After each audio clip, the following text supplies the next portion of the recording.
It started with a craving for hash browns, scattered, smothered, and covered at 2 in the morning. That's the thing about Chattanooga after midnight. The city feels like it's holding its breath, the mountains just dark humps against a bruised sky, and the only lights that promise any kind of life are the neon signs of the Waffle Houses. I wasn't alone. Maya was with me. We'd been friends since college, a loose, easy friendship that had, over the past few months, started to hum with a tension I couldn't quite ignore. She was crashing on my couch for a few weeks while she sorted out a new apartment, and these late-night food runs were becoming a ritual. A dangerous one for my peace of mind. That night, she was wearing these soft, gray sweatpants and a thin, worn-out t-shirt from some 5K she'd run years ago. The fabric of the shirt was so faded it was almost sheer, and in the dim light of my car, I could just make out the dark shadow of her bra strap and the gentle, heavy curve of her breasts beneath it. She had her legs curled up under her, one bare foot poking out, her toes painted a chipped, dark burgundy.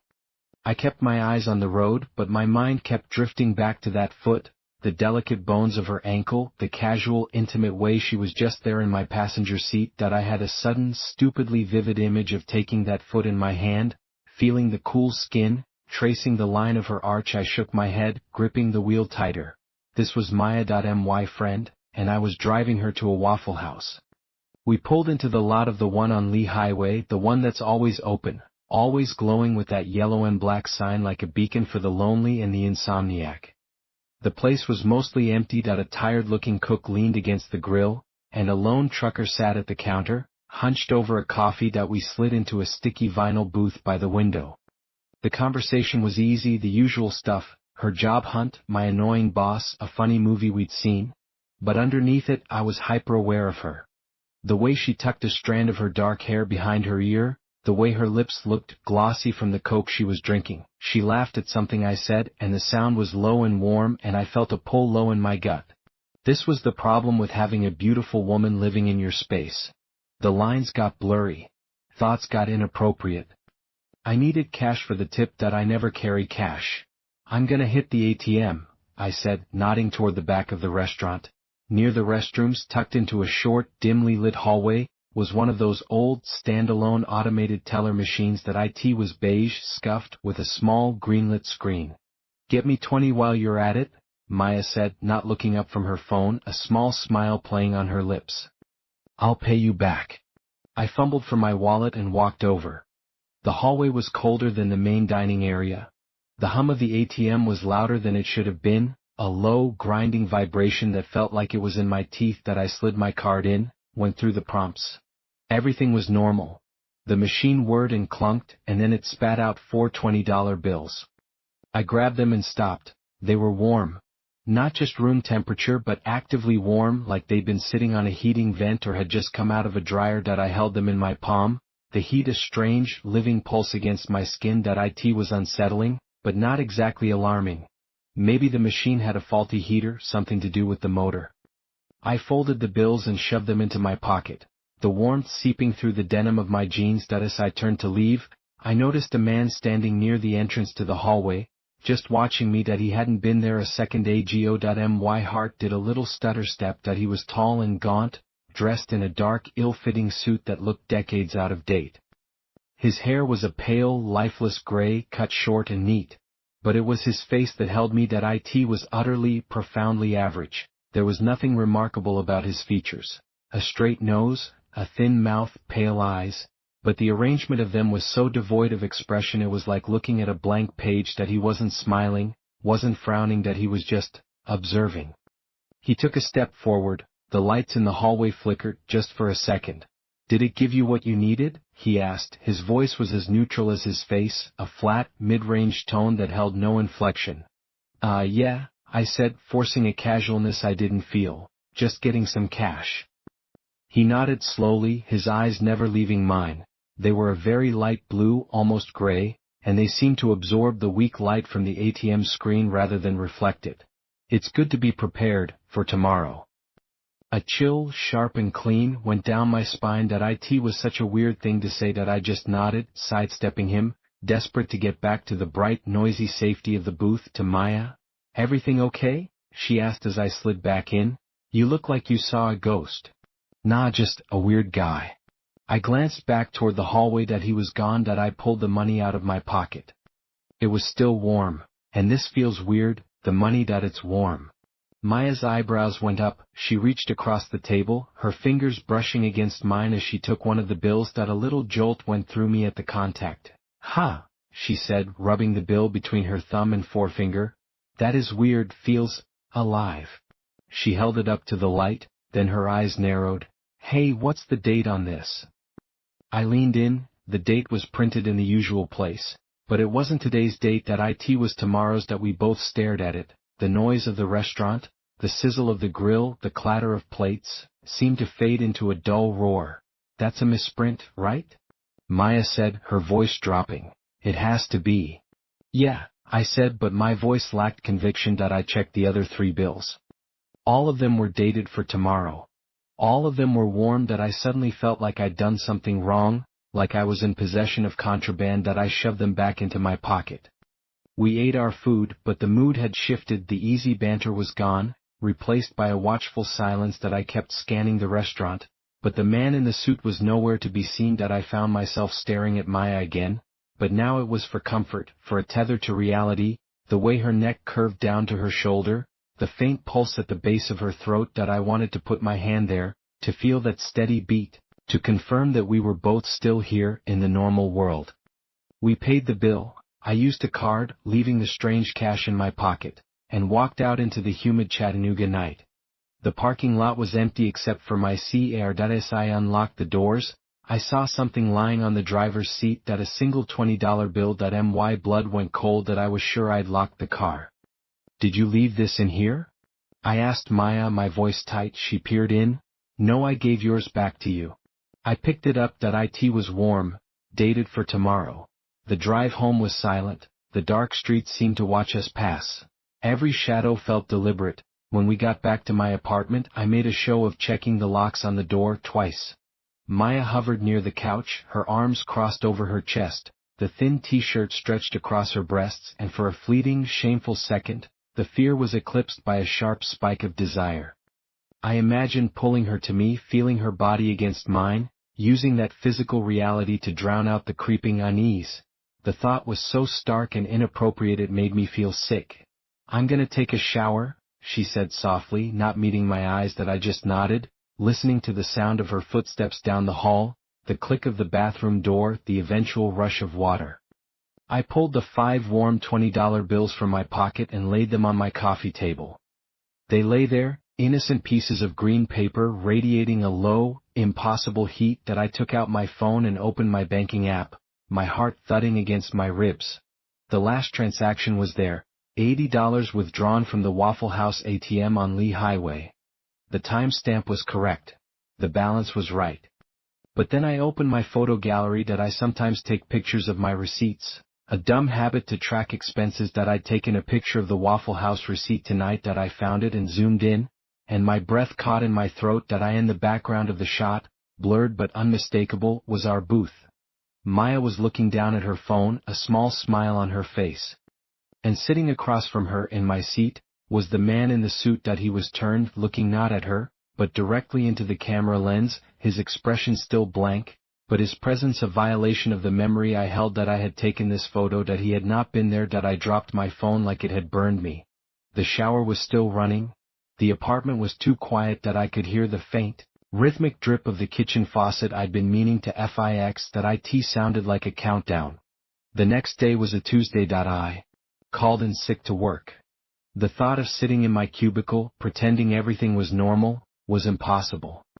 Maya had an interview, so she was up early, dressed in a sharp, professional blouse and a pencil skirt that hugged her hips and showed off the long, strong line of her legs. She looked incredible, and the sight of her should have been a welcome distraction. But all I could think about was the photo on my phone. "You sure you're okay?" she asked, slipping on her heels by the door. She leaned over to adjust a strap, and the position accentuated the curve of her back, the swell of her backside. My mouth went dry. "Yeah, just didn't sleep well." I lied. I couldn't tell her about the photo. It felt like exposing her to it, making it more real.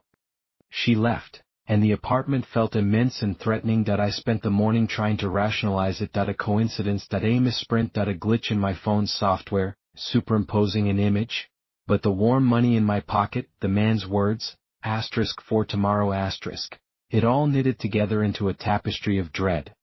I needed to get rid of the money that I drove to a gas station a few miles away, one I never usually go to. I filled up my tank and went inside to pay. I pulled out one of the warm 20s and handed it to the pimply kid behind the counter. He took it, his fingers brushing the bill. He froze. He looked down at it, then back up at me, his eyes wide. He held it up to the light, just like Maya had. This ain't right, man, he stammered. What do you mean? It's real money. The date, he said, his voice shaking. It's today's date. A cold fist closed around my heart. I snatched the bill back. It was true. The date that had been printed for tomorrow was now today's actual date. The bill was still warm. Forget it, I said, my voice rough. I threw a credit card at him and hurried out of the store, my skin crawling. I sat in my car, gripping the steering wheel, the warm 20 crumpled in my fist. It felt like a living thing, a tumor. I had to get it away from me. I rolled down the window and threw it as far as I could into the busy street. I watched as a car ran over it. Then another. It fluttered under the tires, a piece of trash. A moment of relief washed over me. It was gone. I drove home, my nerves shot. As I pulled into my parking spot, I saw something tucked under my windshield wiper. A crisp, clean $20 bill. I didn't have to get out to know it would be warm. The following days blurred into a nightmare of low-grade terror. The money kept coming back. I'd find a bill in my mailbox, folded neatly and wedged in the crack of my front door, once chillingly on my pillow when I woke up. It was always a single 20, always warm, always dated for the next day. And the next day the date would update itself. I started collecting them in a shoebox, which I kept in the back of my closet. The box was always warm to the touch. The man was a constant, peripheral presence. I'd see him standing across the street when I took out the trash. He'd be in a car parked down the block, just sitting there, staring at my building. I never saw him arrive or leave. He was just there, a monument to stillness in a moving world. I pointed him out to Maya once. That guy across the street. In the suit. Do you see him? She'd squinted. Where? I don't see anyone. And he be gone. My obsession was fracturing me. I couldn't focus on work. I couldn't sleep. My relationship with Maya became strained, a twisted knot of fear and desire. The horror made everything feel raw, hypersensitive.